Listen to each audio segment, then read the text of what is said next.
ओम नमः सिद्धेभ्यः। ओम नमः सिद्धेभ्यः। मंगलम भगवान वीरो मंगलम रोति मंगली मंगलम कुंदी कुंद्यायो जीव धर्मोस्तमंगलम सर्व मंगल मांगल्यम सर्व कल्याणकारिकम प्रधानम सर्व धर्माणां जैनं जैतशासिनं जैनं जैतशासिनं जैनं जैतशासिनं। प्रहि सभी जिन धर्म की जय, प्रहि विश्व धर्म की जय, श्री मानव धर्म की जय, श्री महावीर भगवान की जय, प्रिय दर्शांगी जीन वाणी माता की जय। प्रियाचार्य गुरु निस्वार परम तपस्वी पंचरी परम तिसी संत श्रमणी पंचवर्ष के गिरकित्यागी संसेनानी ज्ञान विराजित रघुवृद्ध वयोवृद्धि वात्सल्य मूर्ति आचार्य श्री स्वामी प्रेमी सागर जी महाराज की जय।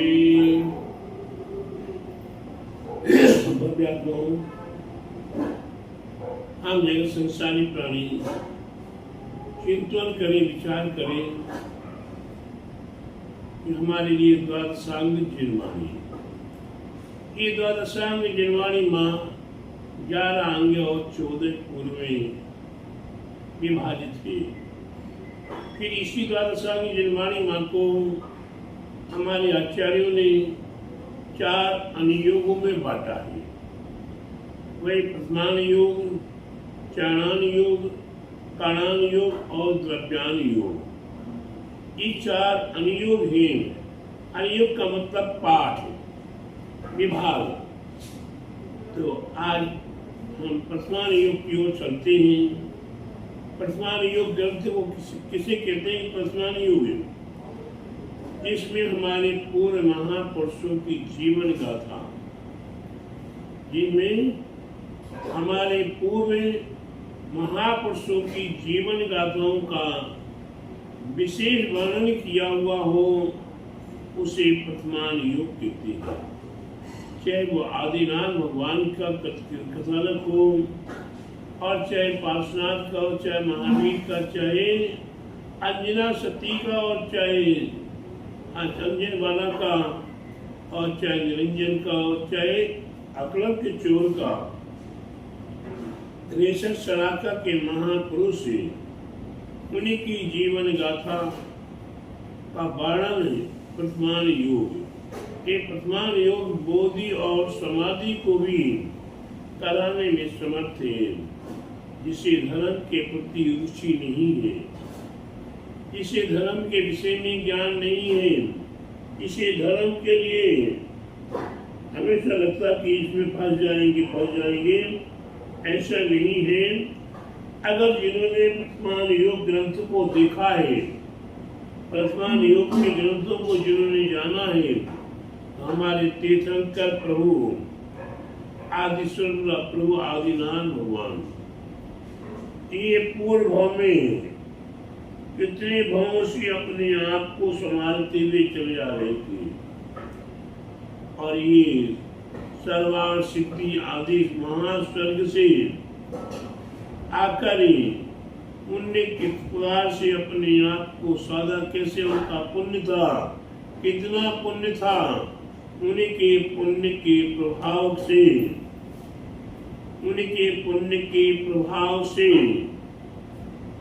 6 महीने पूर्व गर्भ में आने से पहले ही रत्नों की वृष्टि होना शुरू हो गई,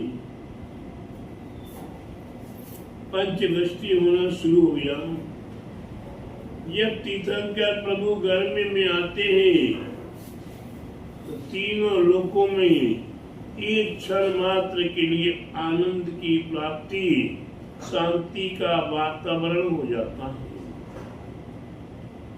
तीर्थंकर प्रभु जब 9 महीने तक पेट में रहते हैं तो माँ को कोई तकलीफ नहीं होती, माँ को कोई पता नहीं है कि क्या हो रहा।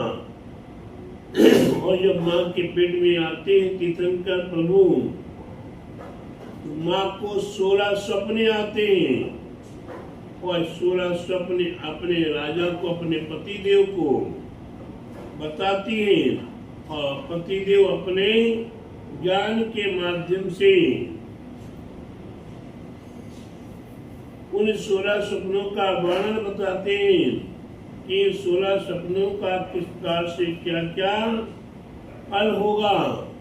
और धीरे धीरे माँ 9 महीने गर्भावस्था में रहती है और जब बालक का जन्म होता है माँ को पता नहीं है। मायामयी निद्रा में देव आकर सुला देते हैं और आराम से प्रसव होता है, आराम से तीर्थंकर प्रभु का जन्म हो जाता है। और जन्म होने के उपरांत वह तीर्थंकर बालक वो क्यों लेकर आते हैं अंदर से, गर्भगृह के अंदर से सोदमेंद्र स्वर्ग से आते हैं और सची को भेजते हैं कि तुम लेकर आओ। और वह सची तीर्थंकर बालक को लाती है। उस बालक को जब सोदर में देखता है, 2 आंखों से देखने से उसका संतुष्ट नहीं होता तो अनेकों नेत्र बना लेता है और अनेकों नेत्रों से देख देख कर फिर वह तृप्त होता है और उस बालक को उसी क्षण धूमधाम से हर्ष उल्लास के साथ पांडु शिला पर लेकर जाते हैं। पांडु शिला पर ले जाकर उस बालक का क्षीर सागर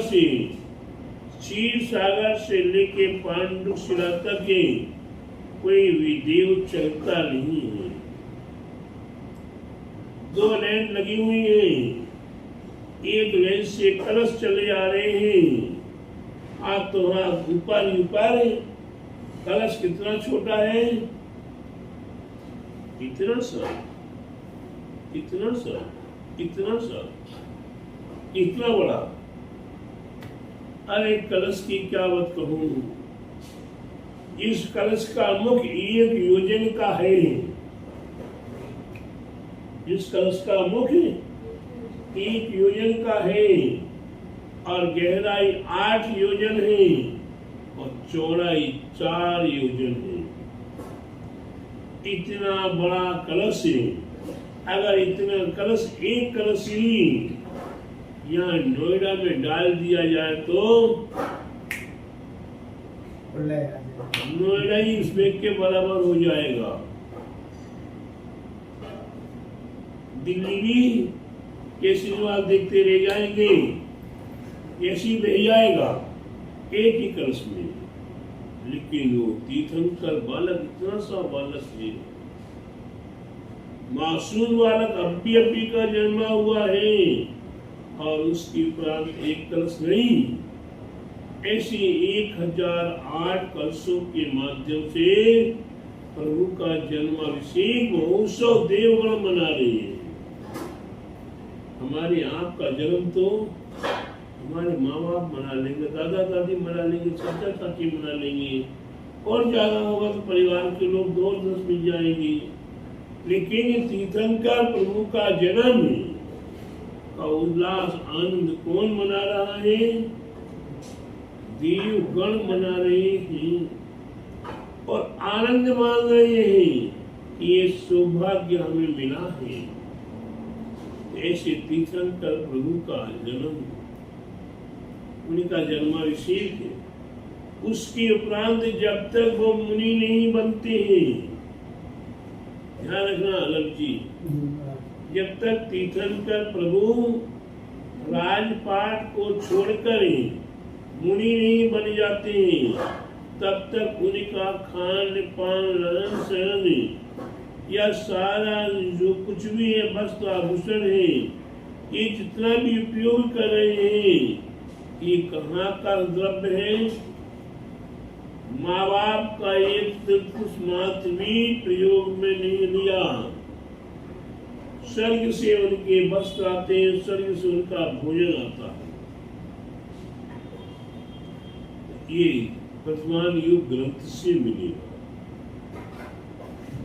और उसके उपरांत कैसे उन्हें दीक्षा ली, कैसे राजपाट किया, कैसे वैराग उत्पन्न हुआ, कैसे मुनि दीक्षा लेकर वन में गए और कहाँ मुनि दीक्षा ली और किस प्रकार से उन्हें केवल ज्ञान की प्राप्ति व मुनि अवस्था में कैसे कैसे तप धारण किए हैं, कितने कितने उपवास, कितने कितने व्रत, अब कैसे कैसे उन्होंने अपना संयम का पालन कर केवल ज्ञान की प्राप्ति की है। और केवल ज्ञान की प्राप्ति के उपरांत तीर्थ का संचालन किया है। अनेकों भव्य आत्माओं को, तीन गति के जीवों को, देव गति के जीवों को, त्रियंच गति के जीवों को, मनुष्य गति के जीवों को निरंतर उपदेश आदि दे देकर इन्हें मोक्ष मार्ग पर आरूढ़ किया है। ऐसी हमारे तीर्थंकर प्रभु आदि का वर्णन वर्तमान योग ग्रंथ में मिलेगा। अगर आपको आज समझ में आया सुन के, थोड़ा सा बताया, अगर आपकी समझ में आए तो आप वास्तव में वर्तमान योग ग्रंथ उठाकर देख लो। वर्तमान योग ग्रंथ में जन्म से लेके और जन्म से के अलावा पूर्व भाव में हम कहाँ से आए हैं, कैसे आए हैं, इसका वर्णन करते हुए हम किस गति में हैं उसका वर्णन करते हुए और आगे कौन सी गति प्राप्त होगी, इस सब का वर्णन काय में दिया है, वर्तमान योग ग्रंथ में दिया है। और प्रत्येक भव्य आत्माएं ये वर्तमान योग ग्रंथ जिनमें हमारे तीर्थंकर आदि शलाका के महापुरुष आदि या 170 महापुरुषों के 173 महापुरुषों के जीवन गाथाओं का वर्णन किया हुआ है। वह ग्रंथ जिसे आदि पुराण, पद्म पुराण, हरिवंश पुराण, मेना चरित, अंजनमाला चरित, अंजन चोर चरित आदि जिनमें जीवन चरित्र का वर्णन किया हुआ है, ऐसे ग्रंथों का चिंतन करें, मनन करें और अध्ययन करें, तभी जाकर हमारा जीवन निरंतर पावन पवित्र होगा और हम परम पद को भी प्राप्त कर सकते हैं। तो हमारी वर्तमान योग ग्रंथ प्रथम और अंत में बोधि समाधि, बोधि माने हमें कोई ज्ञान नहीं है, उसमें ज्ञान कराने के लिए वे वर्तमान योग है।